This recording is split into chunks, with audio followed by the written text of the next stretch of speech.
కొబ్బరి పాలన్నం ఎలా చేసుకోవాలో సింపుల్గా ఈ వీడియోలో చూపిస్తాను.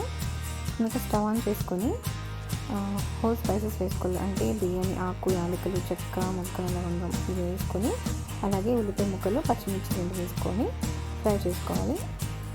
తర్వాత ఇందులోకి పుదీనా, కొత్తిమీర కూడా వేసుకొని ఫ్రై చేసుకోండి. అలాగే కరివేపాకు కూడా.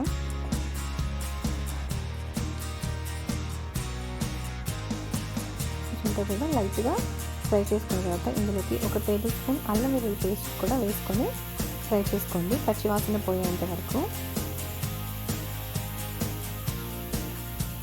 చాలా టేస్ట్గా ఉంటుంది, సింపుల్గా అయిపోతుంది. ఇది వచ్చేసి కొబ్బరిని బాగా మిక్సీ పట్టి వాటిని కొబ్బరి పాలని సపరేట్ చేసుకొని, ఆ పాలని ఒక 4 కప్పులు తీసుకున్నాను. 2 కప్పులు బియ్యం తీసుకొని నానబెట్టుకున్నాను. 2 కప్పుల బియ్యానికి 4 కప్పులు కొబ్బరి పాలు తీసుకొని ఇందులోకి అలాగే ఉప్పును కూడా చూసుకొని వేసుకోవాలి. వేసి బాగా మరిగిన తర్వాత ఇందులోకి ముందుగా నానబెట్టుకున్నాం కదా 10 నిమిషాలు, ఆ రైస్ని కూడా వేసుకోవాలి.